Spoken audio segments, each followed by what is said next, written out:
फर्किएँ। जाडोले कठ्याङ्ग्रिएको मेरो शरीरमा एकाएक तापमान बढ्न थाल्यो। शरीरभरि करेन्ट दौडियो।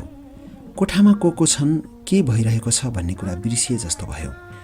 आज 4 वर्षपछि मेरो आँखा अगाडि उनै मेरी प्रेमिका सजना उभिएकी छिन्। अलपत्र यात्री सजना रहेछिन्। उनी पनि मलाई देखेर झस्किइन्। मैले उनीसँग अब फेरि भेट होला भन्ने सोचेकै थिइनँ, त्यो पनि यस्तो अवस्थामा, कोरोना कालमा। वेदनामा लिप्त उनको मुहारमा मलाई देखेपछि हल्का मुस्कान छायो। सायद मलाई देखेपछि उनमा साहस पलाएको हुनुपर्छ। उनीसँग हामी रिलेसनसिपमा हुँदा रातभरि हुने गरेका कुराहरू मनमुटुमा ठोकिन थाल्यो। म होस हराएको मान्छे जस्तै बने। यस्तैमा प्रमिलाले के भयो अभय सर भन्दै टाउको हल्लाए। मैले आफूलाई सम्हालेँ। बनावटी मुस्कान ओठमा झुन्ड्याएर केही भएको छैन भन्दै टाउको अगेनातर्फ फर्काएँ। प्रमिलाले सजनालाई बस्नका लागि मेरै छेउमा कुर्सी राखिदिइन्। सजना चुपचाप कुर्सीमा आएर बसिन्। एकछिनपछि सजनाको साथी पनि भान्सामा आइन्। उनले पनि मलाई हेलो भन्दै आगो ताप्न थालिन्। भान्सामा हामी 5 जना थियौँ, तर कोठा सुनसान थियो। मैले केही सोच्न सकिरहेको छैन। सायद सजना पनि मेरै हालतमा थिइन्। मनमुटु साटेको मान्छेसँग नचिने झैँ गरेर बस्न साह्रै गाह्रो हुँदो रहेछ। भेट्न साथ अङ्गालोमा बेर्नुपर्ने मान्छेको मुहारमा समेत हेर्न सकिरहेको छैन। उनीसँग भेट हुँदा मन खुसी भए पनि मनको खुसी मुहारमा देखाउन सकिरहेको छैन। यस्तैमा प्रशान्तले कुरा गर्न सुरु गर्यो। सजनाजी, चित्त दुखाएर केही हुँदैन। जे हुन्छ राम्रैको लागि हुन्छ। बिहे गरेर यसरी नै अलपत्र पारेको भए तपाईँको जिन्दगी बर्बाद हुने थियो। कोरोना भाइरसलाई धन्यवाद दिनुहोस्। तपाईँलाई सेल्फिस मान्छेको सङ्गतबाट यसले टाढा बनायो। तपाईँलाई थाहा छ, केही वर्ष अगाडि हाम्रो अभय सरलाई पनि एकजना केटीले बिहे गर्न बोलाएर त्यत्तिकै फर्काएकी रहेछ। त्यसपछि अभय सरले यति सङ्घर्ष गर्नुभयो कि आजकल हाम्रो युट्युब च्यानल नेपालकै नम्बर 1 छ। के भन्ला मोराले भनेको मेरै कच्चा चिट्ठा खोल्ने काममा लागेपछि मैले उसलाई हेर्दै आँखा तरेँ। सायद उसले मेरो कुरा बुझ्यो होला। जिब्रो टोक्दै ओठ बन्द गर्यो। प्रशान्तको कुरा सुनेपछि सजनाको मुहारमा झनै अन्धकार छायो। पीरमाथि पीर परेपछि कसैको पनि मुहार उज्यालो हुँदैन। सायद उनलाई पहिलेको कुराले पश्चाताप भइरहेको छ होला। उनी घिक गर्दै भान्सा कोठाबाट बाहिर निस्किन्। सजना रुँदै निस्किएपछि सबैजना मुखामुख गर्न थाले।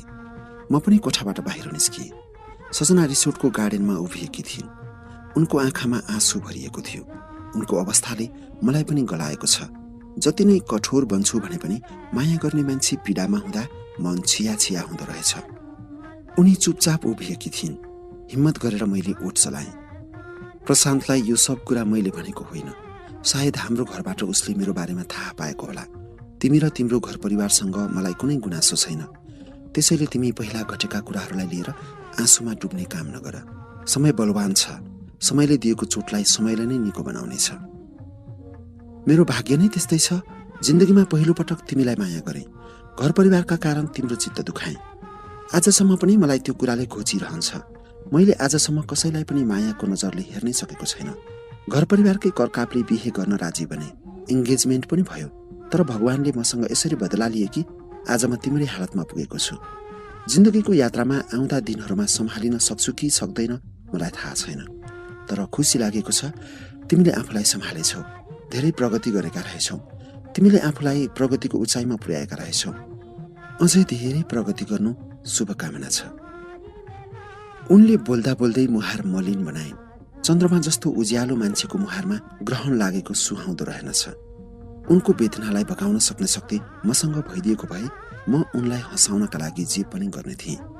उनीसँग यसरी यस्तो अवस्थामा भेट होला भनेर मैले सोचेकै थिइनँ। सायद कर्मले हामीलाई भेट्टाउनकै लागि यो सब गरेको होला। म उनलाई एकपटक भेट्न पाए हुन्थ्यो भन्नेमा थिएँ। हुन त सजिलो अवस्थामा भेटिएको भए सायद एकछिन भेट हुन्थ्यो, हेलो हाई हुने थियो, त्यसपछि टाटा बाई हुन्थ्यो होला। अहिलेको भेटले चाहेर पनि हामी छुट्टिने अवस्थामा छैनौँ। अबको केही दिन हामी दुवैजना एउटै घरमा आँखाको अगाडि हुनेछौँ। म अहिलेसम्म बिछोडमा सङ्गालेका सबै यादहरू उनको नजिकमै बसेर मेट्नेछु। हामी एक हुन्छौँ कि हुँदैनौँ त्यो त मलाई थाहा छैन। तर उनलाई भेटेर म धेरै नै खुसी छु। म उनलाई उनको घरमा पुर्याएपछि मात्र आफ्नो गन्तव्यमा जानेछु। यसको लागि मलाई जस्तोसुकै मूल्य चुकाउनु नै किन नपरोस्। मनमा कुराहरू खेलिरहेका थिए। उनको आँखा ओभानो भएको थिएन। मुहारमा अन्धकार बढिरहेको प्रश्न देख्न सकिन्छ। यस्तैमा उनको मोबाइलमा फोन आयो। उनले दारा किट्दै फोन काटिन्। सायद उनको मङ्गेतरले गरेको हुनुपर्छ। उनको पीडामाथि मलम लगाउने योजनासहित मैले ओठ चलाएँ। तिमी पिर नमान, यहाँबाट जाने केही न केही उपायको खोजी गर्नेछु। तिमीलाई जसरी हुन्छ नेपालगञ्ज पुर्याउने जिम्मा मेरो भयो। अब अरूका कारण आफूलाई गलाउनु भन्दा शान्त बनेर मनमा खुसीको फुलबारी बनाउनतर्फ अग्रसर बन। जिन्दगीमा पाएका पीडा व्यथाहरूलाई शक्तिमा रूपान्तरण गर्न सिक, ताकि भोलिका दिनहरू तिम्रो लागि बहुआयामिक बन्न सकुन्। खुसीको भण्डारमा तिम्रो पाइला रहोस्। रहर लाग्दो प्रगति पथमा जिन्दगी अघि बढोस्। भन्न सजिलो छ, तर व्यवहारमा त्यति नै गाह्रो। यदि व्यवहारमा तिमीले कुराहरूलाई उतार्न सक्थ्यौ भने किन अहिलेसम्म सिङ्गल छौ? बिहे गर्नुपर्ने होइन र? घरमा बिहे गर्नका लागि हैरान बनाएका छन् भन्ने मान्छेले 4 वर्षसम्म किन बिहे नगरेर बसेका छौ? उनको कुराले मलाई चकित बनायो। उनी र म 4 वर्षपछि भेटिएका छौँ। सामाजिक सञ्जालमा पनि हामीहरू साथी छैनौँ। तर उनले मेरो बायोडाटा खर्र भनिन्। यो सब सुनेर मैले उनीसँग मेरो बारेमा कसरी थाहा पायो भनेर प्रश्न गरेँ। उनको मुहारमा हल्का उज्यालो देखा पर्यो। उनी सुस्तरी बोल्न थालिन्। अहिलेको युग सूचना र सञ्चारको हो। सामाजिक सञ्जाल अनि मिडियामा छाउने मान्छेको बारेमा थाहा पाउन पहाड चढ्नु पर्दैन। तिमीसँग टाढिएपछि आफ्नो नाममा सामाजिक सञ्जाल पूर्ण रूपले चलाउन छाडेको छु। तर तिम्रो बारेमा थाहा पाउन मन लाग्दा अनि तिमीलाई हेर्न मन लाग्दा भतिजा भतिजीहरूको फेसबुक प्रयोग गर्छु। तिमी रारा जाँदैछौ भन्ने कुरा फेसबुकबाटै थाहा पाएको हुँ। त्यसैले मलाई यहाँ आउने रहर जागेको हो। लकडाउन सुरु हुनुभन्दा 1 दिन अगाडि हामी यहाँ आएका हौँ। त्यसपछि मान्छेको भागाभाग सुरु भयो। मैले सोचेको थिएँ तिमी पनि फर्किसक्यौ होला, तर भेट भयो। म चाहन्थे तिमीसँग एकपटक भए पनि भेट होस्। मेरो कारण तिमीले धेरै नै पीडा अपमान सहेका छौ। यसभन्दा अगाडि तिमीसँग भेट्न खोजेको पनि थिएँ, तर घर परिवारको चर्को दबावका कारण हिम्मत जुटाउन सकिन। एकपटक तिमीसँग भतिजोको फेसबुकबाट भिडियो कल गरेको थिएँ। तिमीलाई याद छैन होला, तर मलाई त्यो दिन अहिले पनि याद छ। तिमी क्लबमा थियौ। त्यहाँ अरू केटीहरू पनि थिए। तिमी मस्त थियौ। मलाई लाग्यो तिमी खुसी छौ। त्यसपछि तिमीलाई फोन गर्न मन लागेन। खुशहाल तिम्रो जिन्दगीमा मेरो इन्ट्रीले पीडा देला कि जस्तो लाग्यो। तिमीले मेरो इन्गेजमेन्टको दिन ल्यान्डलाइनमा फोन गरेको कुरा मैले थाहा पाएँ। तिमी कर्णाली जान लागेको कुरा फेसबुकबाट थाहा पाएपछि म पनि कर्णाली यात्रामा निस्केँ। सजनाको कुराले मनमा चिसो पस्यो। मसँग थप जवाफहरू थिएनन्। यति बेलाको सवाल जवाफले हामीलाई समस्यामा पार्न सक्छ जस्तो लाग्यो। त्यसैले मैले प्रसङ्ग मोड्ने उद्देश्यले ओठ चलाएँ। म तिमीलाई अरूको नजरमा नराम्रो देखाउन चाहन्न। हिँड अब भित्र। हामी जति दिन साथमा हुनेछौँ हाम्रो चिनजान नयाँ हो भन्ने देखाउनुपर्छ, ताकि हामी दुवैलाई राम्रो होस्। मेरो कुरा सुनेपछि उनले गहबाट बगेको आँसु पुस्दै तिमी जाऊ, म एकछिनमा आउँछु भनिन्। म हवस् भन्दै भित्र प्रवेश गरेँ।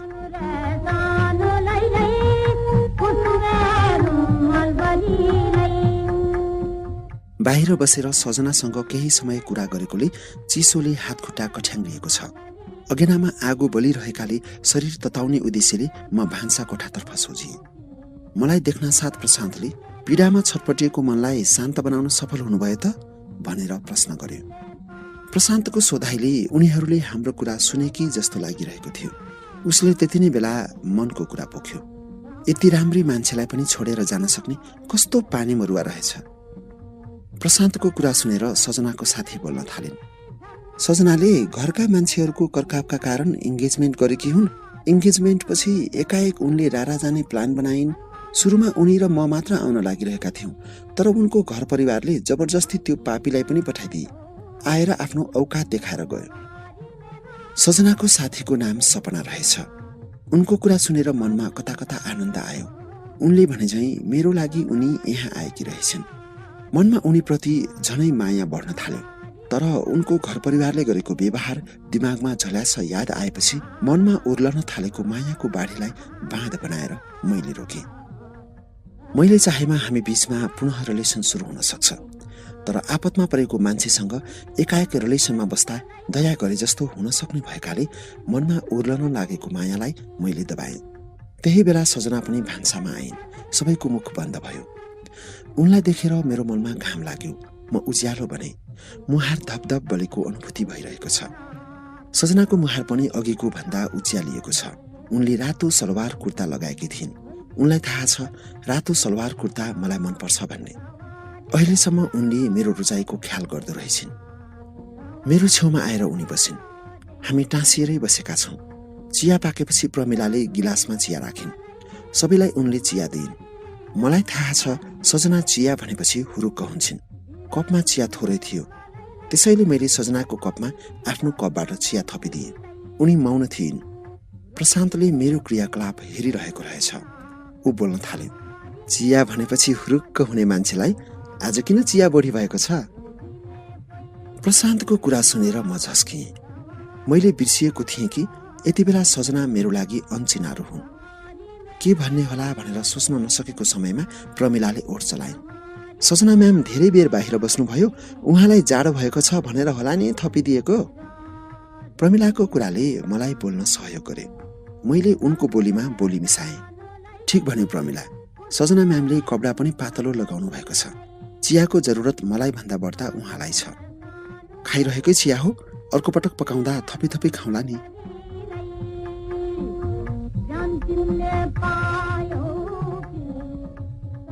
सबैले चियाको सर्को तानिरहेका छौँ। यस्तैमा सपना बोल्न थालिन्। अभय सर, मैले हजुरलाई पहिलेदेखि नै चिन्छु। सपनाको कुराले मेरो ध्यान भङ्ग भयो। कतै सजनाले उनीसँग हाम्रो बारेमा भनेन् कि जस्तो लाग्यो। मैले आँखा तरेर सपनालाई हेरेँ। केही न केही बोल्नै पर्ने थियो। त्यसैले कसरी चिन्छौ भनेर प्रश्न गरेँ। उनले हजुरको युट्युबमा राखेको सन्देशमूलक सामग्रीहरू सजना र मैले हेरिरहन्छौँ, त्यसैले चिनेको हुँ भनिन्। सजना पनि सपनाको कुरा सुनेर चनाखो बनेकी थिइन्। खरायोले कान ठाडो बनाएर कुरा सुने जस्तो सजनाको कान ठाडो बनेको छ। म यो सब कुरा थाहा पाएर भित्रभित्रै खुसी छु। बाहिर चुपचाप बस्नुपर्ने बाध्यता छ। औपचारिकताको लागि मैले सपनालाई हाम्रो च्यानल भिजिट गरेकोमा धन्यवाद दिएँ। उनले मेरो धन्यवाद ग्रहण गर्नुको साटो उत्तिनै बेला जवाफ फर्काइन्। मलाई त युट्युबमा फिल्म अनि गीतहरू हेर्न सुन्न मन लाग्छ। यही सजना मोरीको कर्कापले गर्दा रिपोर्ट हेर्ने गरेको छु। मलाई धन्यवाद भन्नुभन्दा उसलाई दिनुहोस् धन्यवाद। अरू त त्यस्तै हो, पर्दामा देखेको मान्छेसँग रियलमा भेट भएको छ, यही कुरा अनौठो लागिरहेको छ। सपना बोल्न सुरु गरेपछि ननस्टप बोल्दो रहेछिन्। उनको बोली रुकेको थिएन। उनको मनमा पाप पनि छैन जस्तो लाग्यो। मोबाइलमा फोनको घन्टी बजिरहेको थियो। उनले फोन काटेर ओठ चलाउन थालिन्। रिलेसनमा बस्न पनि साह्रै गाह्रो काम रहेछ। लकडाउनमा फसेर यहाँ आफ्नो बेहाल छ जिन्दगी। उता राजा साहब को छौ, कोसँग छौ, छिटो फर्किहाल भनेर दिमाग चाट्न व्यस्त हुनुहुन्छ। माया गर्छु भन्नले लिन आए भइहाल्यो नि। उनको कुरा सुनेर हामी सबैले मुखामुख गर्यौं।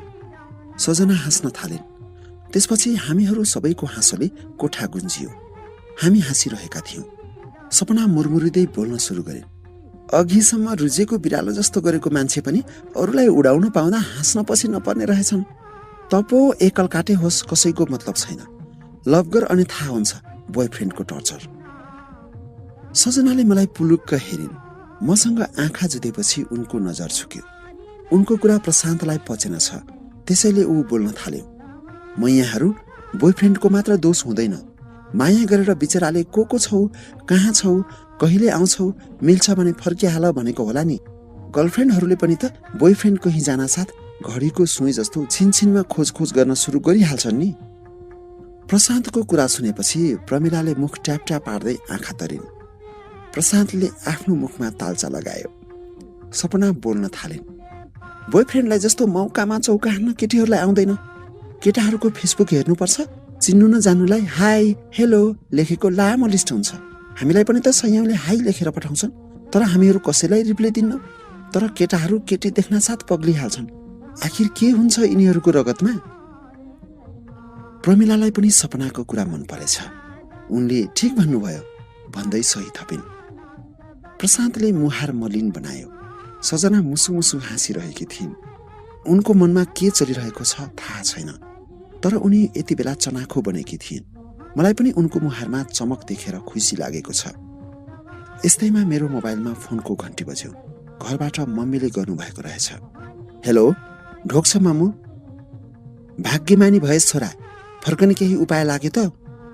उपायको खोजी हुँदैछ मामु, म यहाँ आरामसाथ बसेको छु, पिर नलिनु होला। आमाको मन हो छोरा, आमाको मन हो। पिर मान्दैन भन्दा पनि पिर लागिहाल्दो रहेछ। त्यसैमाथि समाचारमा के सुन्छु तेरो सुर्ताले सताउँछ। जसरी हुन्छ छिटो आइज। म छिटै आउँछु मामु। अनि तैँले आउना साथ बुहारी भेटाउँछु भन्थिस्, यो कुरा पुरा हुन्छ कि हुँदैन? मामुको कुरा सुनेर मेरो साथ त गयो। जसलाई भेटाउँछु भनेको थिएँ उसले अस्ट्रेलियामै घरजम गरिसके। अब के भन्ने होला? कति याद गरेको पुराना कुराहरू पनि। लकडाउनले जिन्दगी जेल खानामा बसे जस्तो भएको समयमा मामुलाई बुहारी चाहिएको छ। मोबाइल लाउड स्पिकरमा नभए पनि आवाज बाहिरै सुनिएको थियो। मम्मीको कुरा सजनाले कान ठाडो बनाएर सुनिरहेकी थिइन्। मम्मीको कुरा अरूलाई मतलब नभए पनि उनलाई भने चासो छ। बोल्दा बोल्दै मैले फोन राखेँ। उनले किन बोल्दा बोल्दै फोन राखेको भनेर हकारिन्। एकाएक उनले मैमाथि हैकम जमाएको देखेर प्रशान्तहरू मुखामुख गर्न थाले। सायद उनले यो कुरा थाहा पाइन्। शिर झुकाएर उनी बोल्न थालिन्। मम्मीले कति मजाले कुरा गरिरहनु भएको थियो, किन काटेको त? उनको बोलीको प्रत्युत्तर लगाउने बाटो मैले देखिरहेको छैन। के भनु भइरहेको छ। बोल्नै पर्ने बाध्यता भएकाले ओठ चलाए। घरमा बिहे गर भनेर हैरान बनाएका छन्।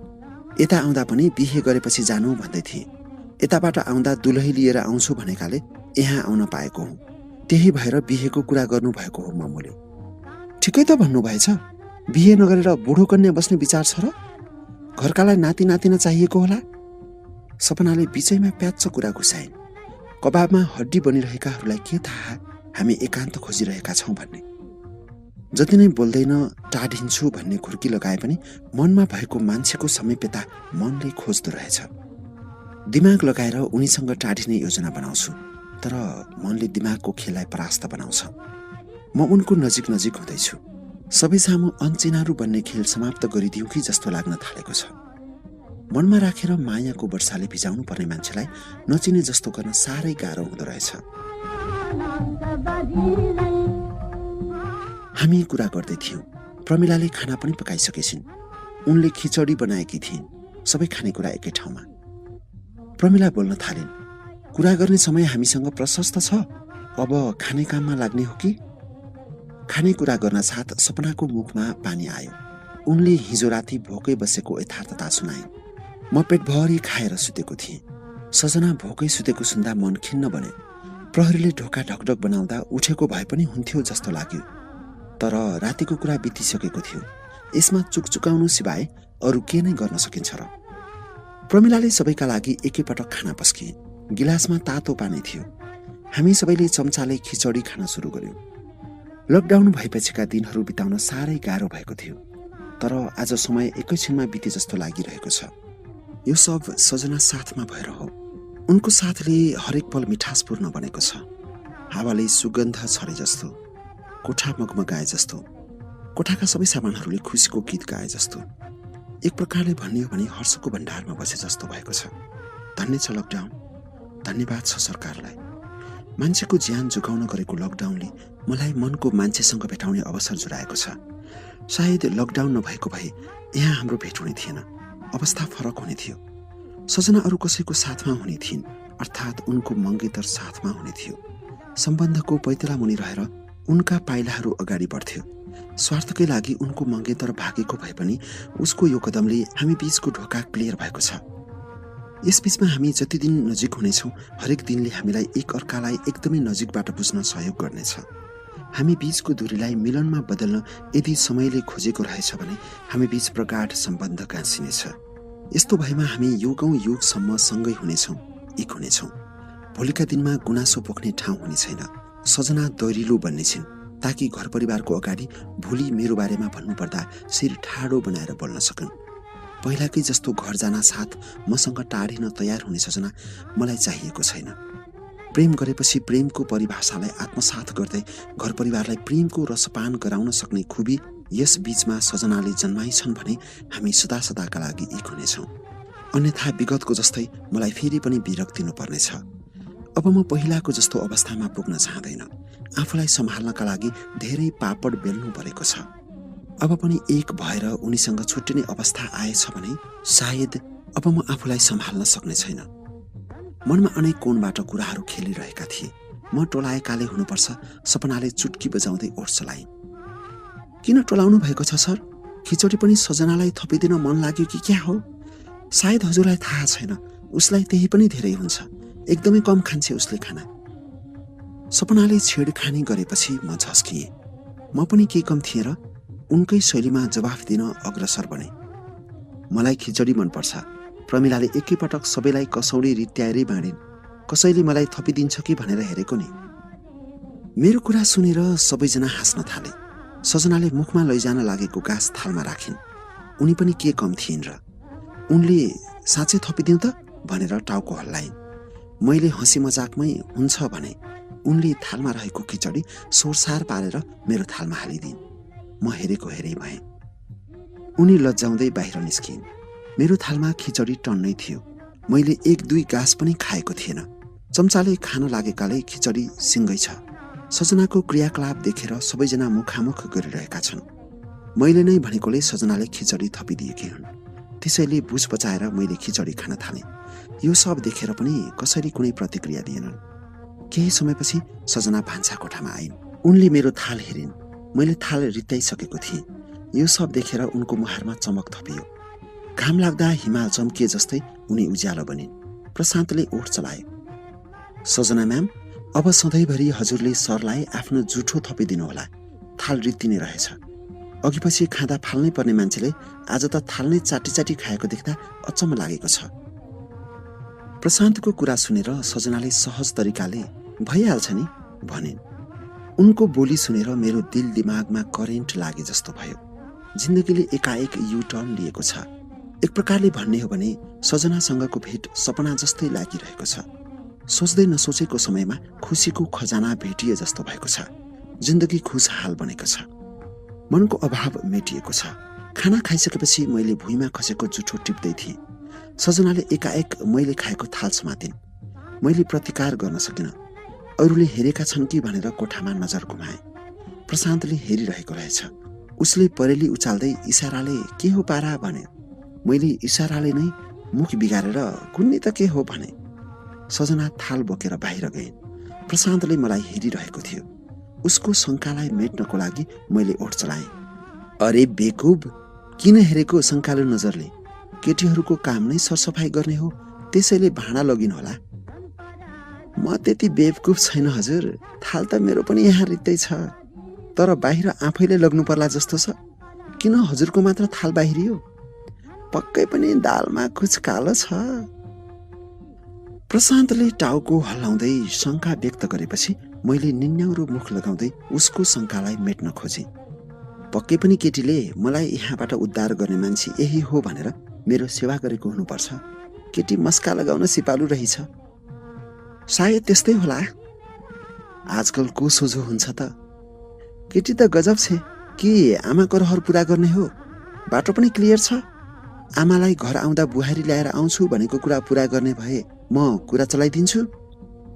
कुरै कुरामा प्रशान्तले सजनासँग मलाई जोड्न खोजेपछि कुरा अझै लम्बने खतरा बढेकाले म झर्कदै बोल्न थालेँ।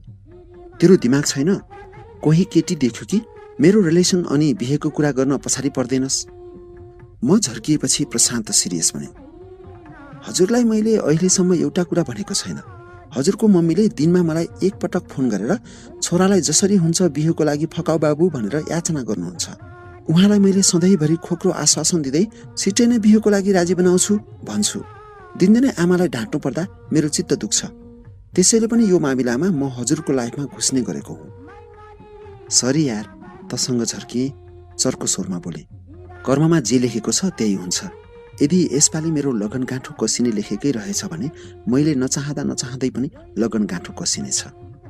मेरो कुरा सुनेर प्रशान्तको आँखामा खुसीको आँसु भरियो। प्रशान्त मेरो असल शुभचिन्तक हो। उसले मेरो बारेमा कहिल्यै नराम्रो सोच्दैन। सधैँभरि राम्रो सल्लाह दिन्छ। मैले बाटो बिराउन खोज्दा उसले बाटो देखाउँछ। कुरा सकिएपछि हातमुख धुन भनी हामीहरू बाहिर निस्कियौँ। सजनाले ब्रस गर्दै थिइन्। म पनि खाना खाएपछि ब्रस गर्छु। ब्रस घिसार्दै म उनको नजिक पुगेँ। उनी लज्जावती झार जस्तै बनिन्। चिसोले कठ्याङ्ग्रिएको गाला लज्जाले रातो पिरो बन्यो। अग्लो उनको शरीर, मिलेको जिउडाल, ठूला आँखा, लालुपाते ओठ, लामो कपाल, चुच्चे नाक, ठूला कान, एक प्रकारले भन्ने हो भने फुर्सदमा उनलाई बनाएको जस्तो। रूपको धनी, बोली व्यवहार पनि त्यति नै राम्री। उनको नजिक पुगेपछि उनले खाना त पुग्यो भनेर प्रश्न गरिन्। मैले मन्द मुस्कान सहित उत्तर दिएँ, मलाई त टन्नै भयो, बरु तिमीलाई पुगेन होला। हिजो बेलुका पनि नखाएको मान्छे। म सधैँ थोरै खान्छु, तिमीलाई यो कुरा थाहा छ त। अनि अरूको अगाडि जुठो हालिदिनुपर्छ त? आफूले हाल भनेर जोस्याउने, अनि मैले नहालेर के गर्ने त? अनि किन खाएको त जुठो खिचडी? लकडाउनले मान्छेहरू खानै नपाएर भोकै छन् भन्ने समाचार सुनेकी छैनौ र? यस्तो अवस्थामा पकाएको खाना पनि किन खेर फाल्ने भनेर खाएको नि। त्यसो भए सरकारले मायाले भन्दा पनि लोभले पो खाना खाइस्या रहेछ। माया गर्ने अधिकार छ र मसँग? त्यो त आफैलाई सोध्ने नि, छ कि छैन भनेर। उनको जवाफमा प्रतिउत्तर दिन म असमर्थ बने। उनीसँग जति जति बोलिरहेको छु त्यति त्यति मेरो मन उनमा गहिरिँदै गएको छ। यही रफ्तारमा हाम्रो भेटघाट अनि कुराकानी हुने हो भने सायद अब म आफूलाई रोक्न सक्दैन। उनको मायाले मलाई पगालिरहेको छ। जाडोले कठ्याङ्ग्रिने वातावरण भए पनि शरीर तातिएको छ। मन उनीमाथि पग्लिएर पोखियो।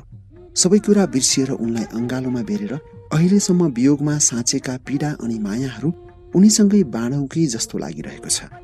तर अहिले मायामा बग्ने समय होइन भन्दै मैले आफूलाई सम्हालेँ। धारामा हातमुख धोएपछि म कोठातिर सोझिएँ।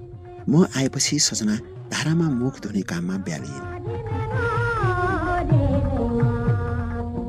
म कोठामा एक्लै छु। सजनाहरू अर्को कोठामा छन्। प्रशान्त मनको मान्छेसँग भान्सामा छ। ऊ मायाको बतासमा उडिरहेको छ। म पनि सजनासँग बसेर मायाका मिठा मिठा कुरा गर्न चाहन्छु। तर उनको र मेरो जिन्दगी खोलाको किनारा जस्तो भएको छ। हामी एक अर्कालाई हेर्न सक्छौँ। मिलनको सम्भावना अत्यन्त कम छ।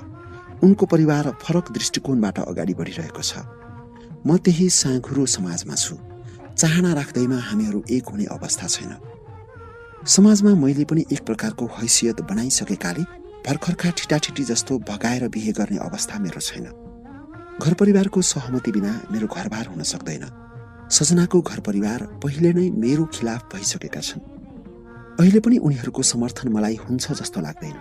त्यसैले सकेसम्म सजनासँग टाढा बस्दा नै मलाई रमाइलो हुनेछ। म मनमा यस्तै यस्तै कुराहरू खेलाउँदै थिएँ। ढोका ढकढक गरेको आवाज कानमा ठोकियो। ढोकामा सजना उभिएकी थिइन्। उनलाई देखेर म खाटबाट उठेँ। सोफामा बसेँ। उनी सरासर मेरा अगाडि भएको कुर्सीमा आएर बसिन्। उनको कार्यशैली पृथक छ। उनी ममाथि हैकम जमाए जस्तो गरेर बसेकी छिन्। मेरो जीवन सङ्गिनी जस्तो उनी कोठामा निष्फिक्रीको सास फेर्दै बसेकी छिन्। उनको अवस्था हेर्दा जति नै उनलाई सम्झाए पनि उनी ठाउँमा आउनेवाला थिएनन्। उनलाई हप्काउन सक्ने हिम्मत जुटाउन नसकेपछि म चुपचाप बसिरहेको छु। उनीसँग आँखा जुधाउनु, उनलाई हेर्नु भनेको मनमा मायाको मुहान फुटाउनु हो। कहिलेकाहीँ मनमा लागेका कुराहरू मैले डायरीमा लेख्ने गर्छु। डायरीमा लेख्दा कता कता मन शान्त बने जस्तो लाग्छ। डायरी टेबलमाथि छ। म चाहन्छु उनले त्यो डायरीमा ध्यान नदिउन्। मनमा यो कुरा के उब्जिएको थियो उनले हतारिँदै डायरी समाइन्। मैले अर्काको डायरी यसरी पढ्नु हुँदैन भनेर निधार खुम्च्याएँ। उनले मेरो कुरा पचाइन्। डायरीका पान्नाहरू पल्टाउन थालिन्।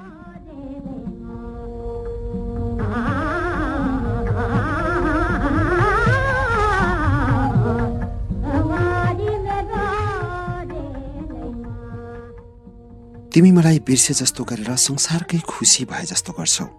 तर तिमीलाई सम्झिँदा मलाई संसारकै खुसी व्यक्ति हुँ जस्तो महसुस गर्छु। तिमीले जस्तै यादहरूले साथ छाडेको भए आज म यो संसारमा एक्लो हुने थिएँ। खुसीमा साथ दिने मात्र होइन, तिम्रो पीडामा दुखी हुन पनि कहिले पछि हटेको छु र। सुख, शान्ति, अमन चयन, ऐसो आरामका साथ खुशहाल जिन्दगी बिताउन खोज्नेले पीडा, रोदन, अभावमा पनि कहिलेकाहीँ जिन्दगी बिताउनु पर्छ भन्ने कुरा कहिल्यै बिर्सनु हुँदैन। फूलको सुगन्ध लिन पाउँदा सन्तुष्टि प्राप्त गरे जस्तै मनको मान्छेको समीप हुँदा आनन्द लाग्दो रहेछ। ऋण लागे लागोस्, दिन लागे लागोस्, तर जिन्दगीमा कहिले पनि विश्वास गरेको मान्छेलाई देख्दा घिन लाग्ने दिन नआओस्। मेरा शुभचिन्तकहरू भन्छन् मेरो यस्तै अवस्था रहेमा म जोगी हुन्छु रे। अरे बाबा, जसलाई आफूभन्दा धेरै चाहे माया गरे उसका लागि जोगी हुनु सानो कुरा हो र?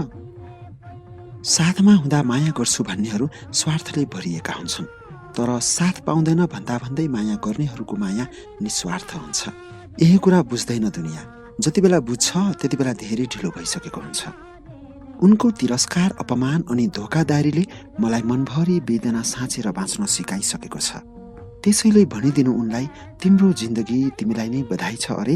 अब म एक्लै पनि जिन्दगीलाई बहुआयामिक बनाउन सक्छु। तिमीलाई सुन लगाएर जति सन्तुष्टि मिल्छ त्योभन्दा दोब्बर सन्तुष्टि कसैलाई गुण लगाएर हेर, त्यहाँ मिल्नेछ।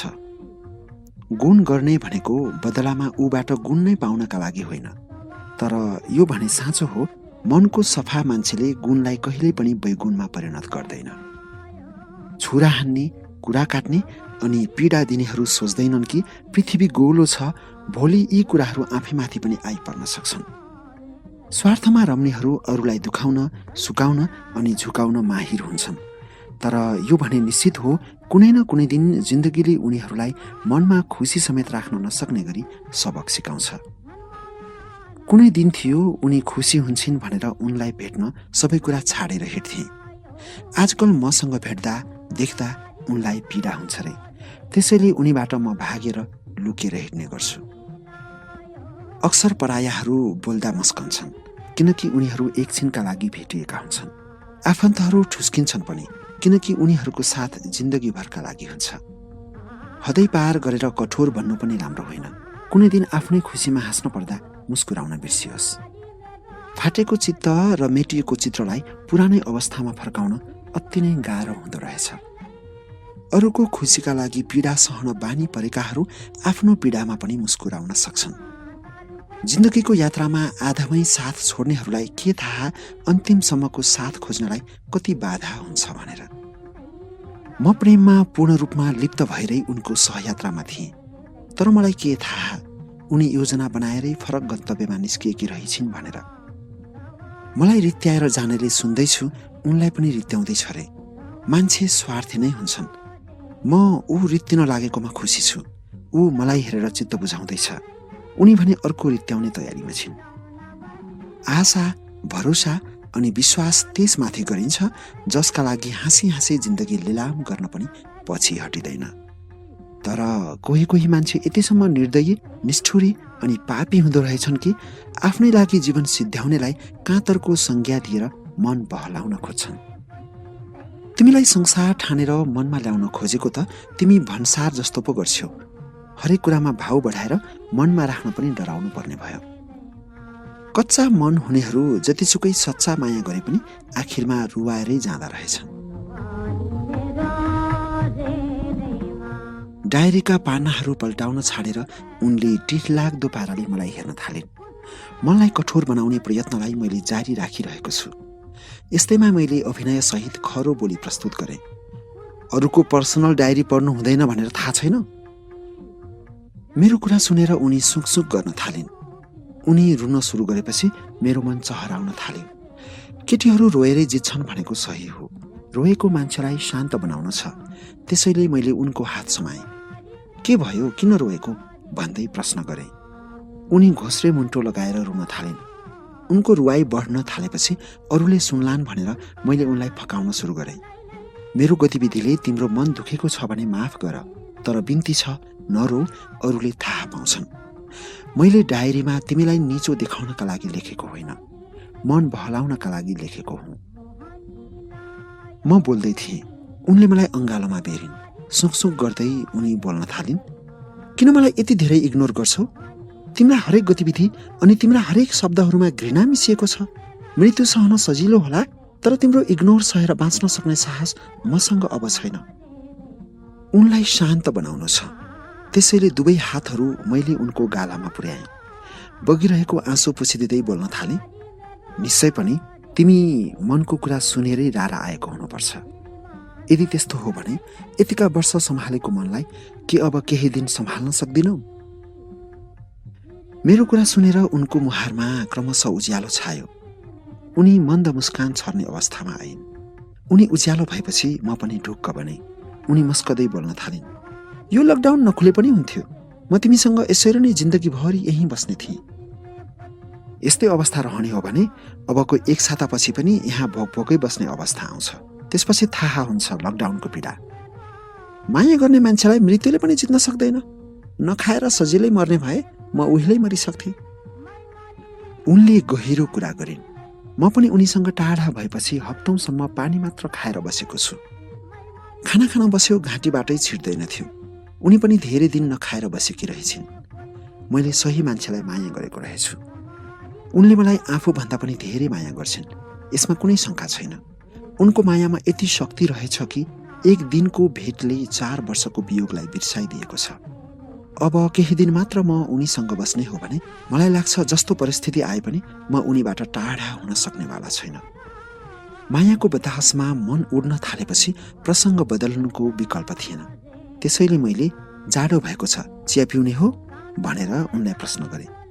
उनले चिया भन्दै आश्चर्य व्यक्त गरिन्। उनको प्रस्तुति हेर्दा लाग्छ उनले पहिलोपटक चिया शब्द सुनेकी छिन्। हुन त मायामा हराएको मन खानपिन भन्दा पनि हेराहेरमा मस्त हुन्छ। उनी मसँग बसेर सबै खाले परिकार सेवन गरेको अनुभूति गर्न चाहन्छन्। मेरो प्रस्ताव भएकाले उनले मेरो हात समात्दै हिँड जाउँ, म तिमीलाई चिया पकाएर खुवाउँछु भनिन्। म उनको पछि पछि भान्सा कोठातिर सोझेँ। भान्सामा पहिले नै मायामा हराएको जोडी माया साटासाट गर्दै रहेछ। हामीलाई देखेर उनीहरू केही नबोलेर त्यहाँबाट बाहिरिए। मनको कुरा बुझेकोमा प्रशान्त र प्रमिलालाई मैले मनमा नै धन्यवाद दिएँ। अगेनामा आगो बलिरहेको छ। सजनाले चिया पकाउने सुरसार कसिन्।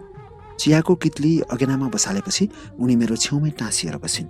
उनको गतिविधिहरू देख्दा लाग्छ उनी मेरो साथ छोड्ने पक्षमा छैनन्। हुन त म पनि उनीसँग टाढिन कहाँ सक्छु र, तर उनको घर परिवारको कठोरतालाई सम्झिएपछि म सतर्क बने। किनकि अहिले हामी एक भए पनि भोलि फेरि छुट्टिनुपर्ने बाध्यता छ। अब एक भएर उनीसँग टाढिनु भनेको म बर्बाद हुनु हो, जुन कुरा मलाई राम्रोसँग थाहा छ।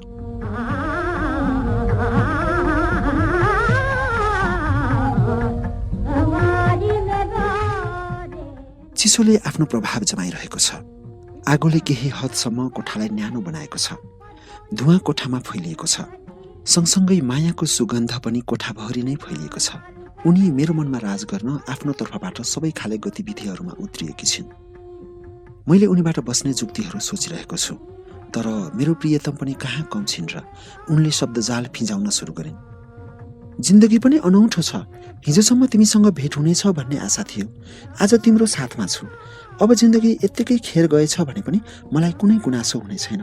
तिमीलाई थाहा छैन, मैले सधैँभरि भगवानसँग तिमीसँग एकपटक भेट गराइदेऊ भनेर बिन्ती बसाउँथेँ। यसको बदलामा आफ्नो प्राण आहुति दिन परेछ भने पनि दिनेछु भन्थेँ। भगवानले मेरो इच्छा पूरा गरे। अब मृत्युवरण गर्नु परेछ भने पनि म हाँसी हाँसी मर्न तयार छु। उनको कुराले मेरो मनमा मायाको सञ्चार गरायो। म मायाले रिचार्ज भएँ। मुटुमा शीतलता छायो। मैले सबै कुरा बिर्सेँ। मनको मान्छे साथमा भएकोले होला। संसारभरिको खुसी पाए जस्तो लागिरहेको छ। उनले आफ्नो टाउको मेरो काखमा राखिन्। मैले उनको कपाल मिलाइदिन थालेँ। उनी मेरो काखमा बसिन्। मैले उनलाई अँगालोमा कसेँ। हामी दुवैजना प्रेमको बतासमा उड्न थाल्यौँ। अगेनामा चिया पोखिएपछि आवाज आयो। मेरो सोच भङ्ग भयो। उनी पनि सम्हालिन्। उनले चियाको कितली अगेनाबाट बाहिर झिकिन्। कपमा चिया राखेर मलाई दिइन्। हामी दुवैले चिया पिउन सुरु गर्यौँ। उनले पकाएकाले होला चियाको स्वाद नै आज अति नै टेस्टी छ। उनलाई उहिले बिहे गरेको भए सायद आजसम्म उनले बनाएको चियाको हजारौं कप रित्याउने थिए। तर उनीसँग चिनजान भएको 5 वर्षपछि पहिलोपटक उनले पकाएको चियाको प्याला पिउने अवसर पाएको छु। हामी अलग भएको 4 वर्ष भइसकेको छ। 1 वर्ष जति उनी र म बीच फेसबुकबाटै माया प्रेम अगाडि बढेको थियो। म चिया पिउँदै थिएँ। मेरो मोबाइलमा फोनको घन्टी बज्यो। एन्जलले फोन गरेकी रहेछिन्।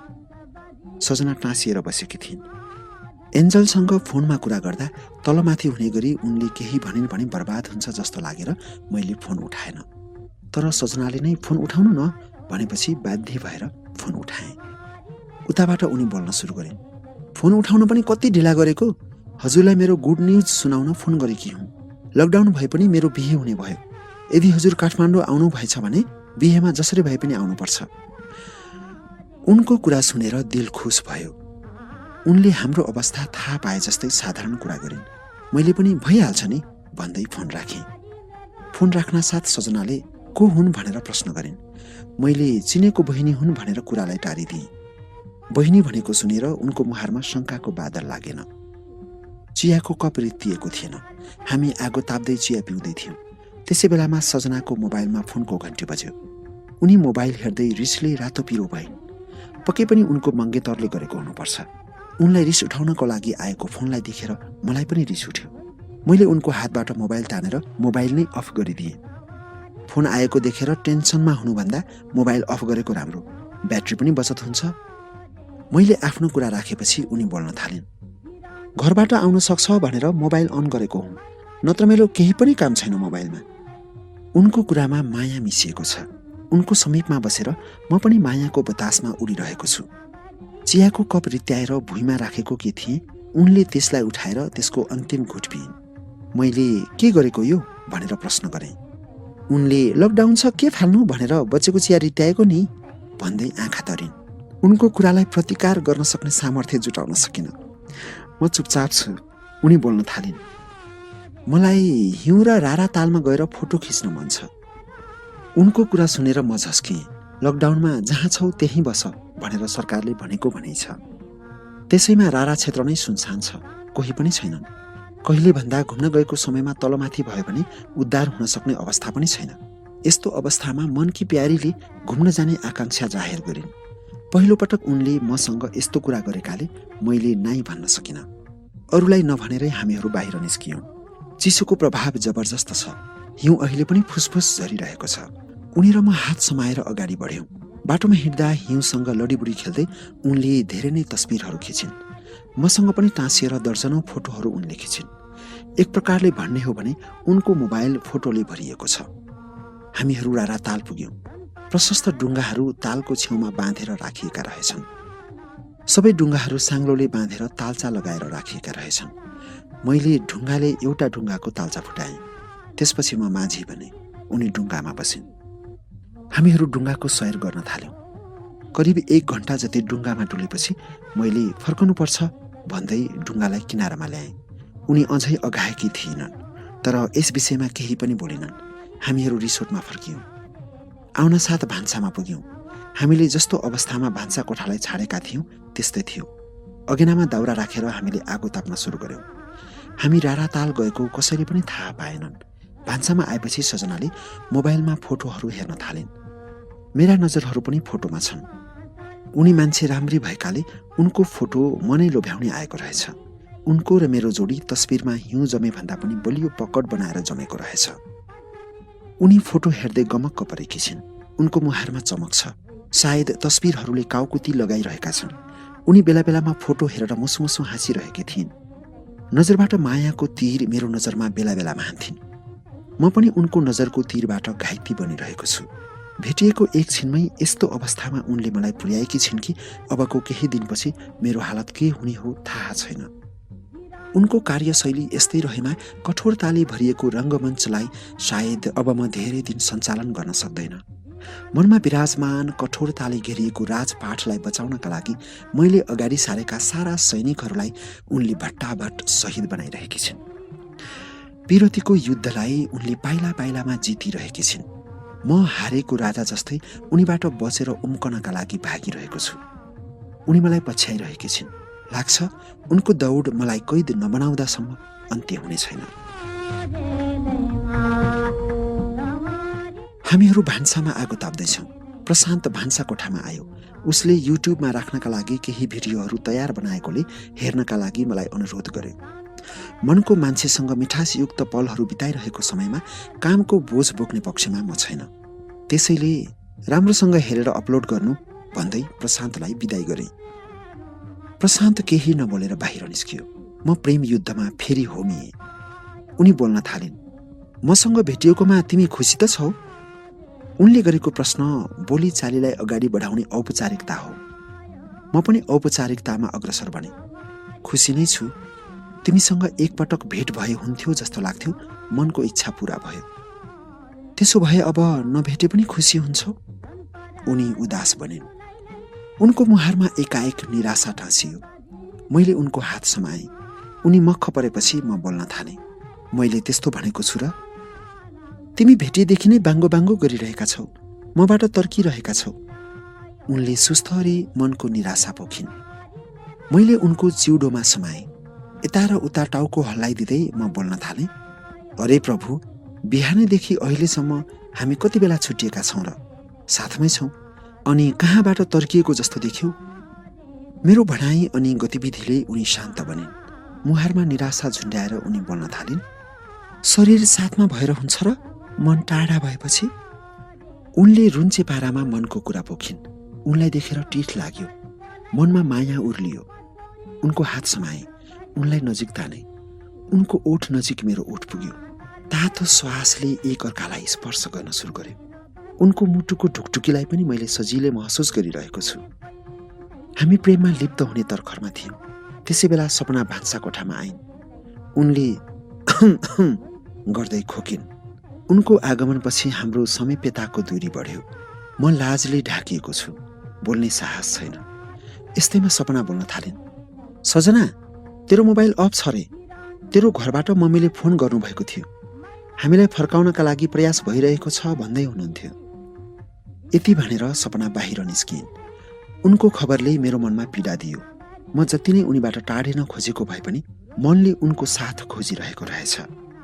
टाढिने कुरा सुन्न साथ मनमा उदासीको बादल मडारियो। मन कालो बादलको घेरामा परेपछि मुहारमा पनि नैराश्यता छायो। सजना पनि खिन्न बनेकी थिइन्। उनी सामान्य कुरामा पनि आँसु झार्न अग्रसर बन्छिन्। टाढिने कुरा सुनेपछि उनको आँखा रसाउनु स्वाभाविक छ। उनको आँखामा आँसु टल्पलाएपछि मैले उनलाई शान्त बनाउनका लागि ओठ चलाएँ। जसले जे जति प्रयास गरे पनि रारा क्षेत्रको मौसम एक साताभन्दा अगाडि क्लियर हुँदैन रे। बिहान समाचारमा पढेको हुँ मैले। त्यसैले यहाँबाट हामीलाई फर्काउने केही उपाय लागेछ भने पनि हामीहरू अझै यहाँ एक साता जति बस्नुपर्छ। मेरो कुरा सुनेर उनको मुहारको अन्धकार एकाएक हरायो। उनी खुसीले याहु भन्दै उफ्रिइन्। मैले उनको मनको कुरा बुझिसकेको छु। उनी राराबाट फर्कन चाहदिनन्। उनको बसमा हुन्थ्यो भने उनी सदा सदाका लागि यहाँ बस्नेछिन्। म पनि उनको साथमा खुसी छु। समय मेरो बसमा हुने थियो भने म पनि यी पलहरूलाई यसरी रोक्ने थिएँ। उनीसँग भेट भएपछि मैले पनि अन्य सबै कुरा बिर्सिएको छु। काम पनि गर्न मन लागेको छैन। दिमागले उनीबाट टाढिने नाटक लेख्छ, तर मनले उनीसँगै लिप्त बनाउने योजना अगाडि सार्छ। दिमाग र मनको खेलमा क्रमशः मन गरुङ्गो बनिरहेको छ। अगेनामा हामीहरूले आगो तापिरहेका छौँ।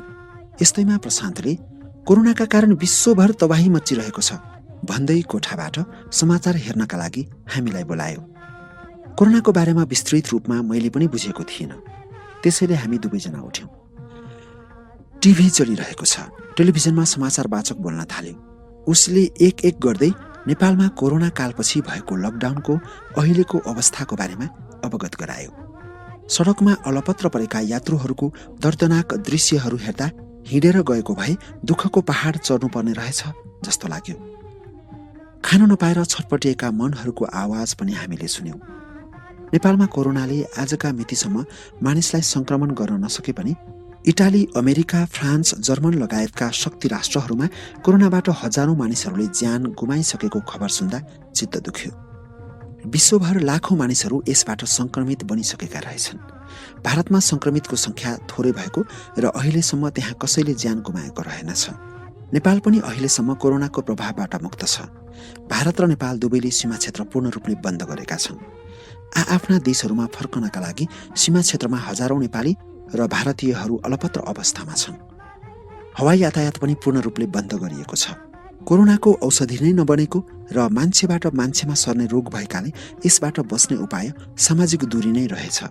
स्वास्थ्य सामग्रीहरू प्रयोग गरेर सामाजिक दूरी कायम गरेमा यसबाट बस्न सकिने भएकाले नेपाल सरकारले लकडाउन गरेको छ।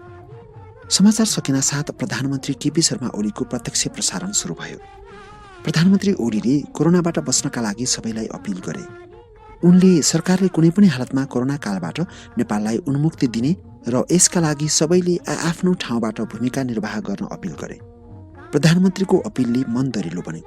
उनले कोरोनाका कारण खस्किएको अर्थतन्त्रलाई बलियो बनाउन नयाँ योजना अगाडि सारिने पनि प्रतिबद्धता जाहेर गरे। प्रधानमन्त्रीको प्रत्यक्ष प्रसारण सकिएपछि प्रशान्तले टिभी बन्द गर्यो। हामीहरू चुपचाप केही समय त्यत्तिकै बस्यौँ।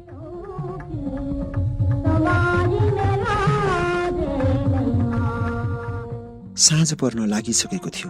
प्रमिलाले अब खानाको जोहो गर्नुपर्छ भन्दै सपनालाई भान्सामा जाउँ भने सपना र प्रमिला भान्सातिर सोचिए। सजना पनि उनीहरूको पछि पछि भान्सातिर सोचिन्। कोठामा प्रशान्त र म थियौँ।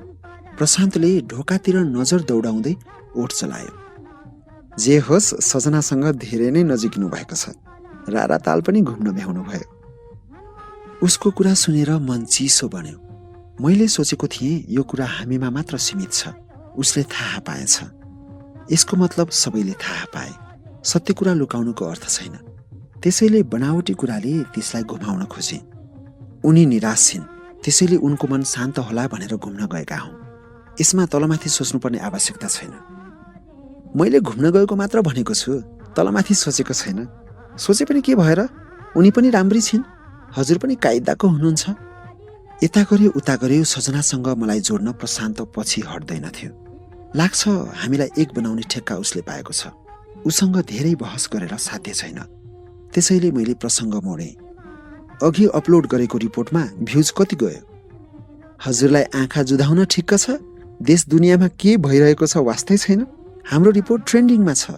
अहिलेसम्म त 10 मा आइसक्यो होला। प्रशान्तको कुरा सुनेर दिल खुस भयो। मेहनतको फल मिले जस्तो लाग्यो। धेरै नै मेहनत गरेर यहाँ आएका हौँ। त्यसैमाथि लकडाउनको कहर सहँदैछौँ। यस्तो बेलामा गरेको कामले प्रतिफल दिँदा आनन्द लाग्दो रहेछ। म मक्ख परेको छु। यस्तैमा प्रशान्त बोल्न थाल्यो। अघि तपाईँ घुम्न गएको समयमा मम्मीले फोन गर्नुभएको थियो। मैले केटी साथीसँग घुम्न जानुभएको छ भनिदिएँ। हो र? मम्मीले के भन्नुभयो त? डराउनु पर्दैन, साथी मात्र हुन्, पछिको कुरा थाहा छैन भनेर राखिदिए। अभिनय सहित प्रशान्त बोल्यो। उसको कुराले मनमा ढ्याङ्ग्रो ठोकिरहेको छ। सजना त्यही केटी हुन् जसले 4 वर्ष अगाडि मलाई छाडेकी थिइन्। यदि घरकाले सजनाको बारेमा थाहा पाए भने के भन्लान्? उनको बारेमा भन्नु परेछ भने पनि म आफै सबै कुराको बेली विस्तार लगाउँछु। अन्यथा घर परिवार रुष्ट हुन सक्छन्। 4 वर्ष अगाडि सजनासँग मेरो ब्रेकअप भएपछि हाम्रो घरमा ठुलै सुनामी आएको थियो। यही कुराले गर्दा हजुरआमा बित्नुभयो। मैले घर छाडेँ, जसका कारण पनि हाम्रो घरमा सजना भन्ना साथ रिसले उम्लन्छन्। सजनाको सवालमा घर परिवारलाई शान्त बनाउनका लागि मैले अझै धेरै पापड बेल्नुपर्छ। प्रशान्त ल्यापटप हेर्दै थियो। मैले उसलाई सजनाहरूसँग भेटिएको कुरा घरमा नभनेस् भनेर अनुरोध गरेँ। उसले किन भनेर सोध्यो। यसमा धेरै कुरा गर्ने ठाउँ थिएन। त्यसैले मैले बाटोमा भेटिएका मान्छेहरूको बखान गर्दा घरका मान्छेहरूलाई बुझाउन गाह्रो हुन्छ, अनावश्यक सोधखोज सुरु हुन्छ, शङ्का उत्पन्न हुन्छ भनेर कुरा बनाउन खोजेँ। उसले पनि टाउको हल्लाउँदै हुन्छ भन्यो। मेरो मुटु अलिक ठुलो भयो। म सिरक च्यापेर खाटमा पल्टिएँ। प्रशान्त काम गर्दै थियो। मनमा अनेक कुराहरू खेलिरहेका छन्। अब के गर्ने होला? जिन्दगी कसरी अगाडि बढाउँदा राम्रो हुन्छ? सजनासँग जिन्दगी जोड्दा ठिक हुन्छ कि टाढा हुँदा? उसको घर परिवारले हामीलाई स्वीकार गर्लान् कि नगर्लान्? यदि उनीसँग साइनो गाँस्दा पहिले जस्तै उनले फेरि पनि घर परिवारलाई सम्झाउन सकिनन्, नाघ्न सकिनन् भने मेरो हालत के हुनेछ? मनमा यस्तै यस्तै कुराहरू खेलिरहेका थिए। म भुसुक्क निदाएछु। निद्रामा रारामा सजनासँग घुम्न गएको कुरा सपना बनेर दोहोरियो। दिउँसो रारामा घुम्दा हाम्रो घुमाइ औपचारिकतामा सीमित थियो। तर सपनाको दुनियाँमा उनी र म फिल्मी स्टाइलमा हिरो र हिरोइनको जस्तै प्रेममा हराएको जोडी जस्तै बनेर सैर गर्दैछौँ। फुलै फुलले सजाइएको आकर्षक ढुङ्गा, त्यसमा उनी र म। प्रेममय गीतहरूमा एक अर्कालाई अङ्गालोमा बेर्दै हामीहरू नाचिरहेका थियौँ। हाम्रो प्रेम रागमा राराको पानी शान्त बनेको छ। आकाशबाट फुसफुस हिउँ खसिरहेको थियो। पहाड एकटक भएर हाम्रो नृत्यको दर्शक बनिरहेको छ। पानी हाँसहरू रमाउँदै हाम्रो वरपर यताउता गरिरहेका छन्। चराहरू चिरबिर गर्दै आकाशमा उडिरहेका छन्। म निद्रामा मस्त छु। मलाई कसैले छोए जस्तो लाग्यो। हातमा स्पर्श भएपछि मेरा आँखाहरू खुले। मेरो छेउमा सजना बसेकी रहेछिन्।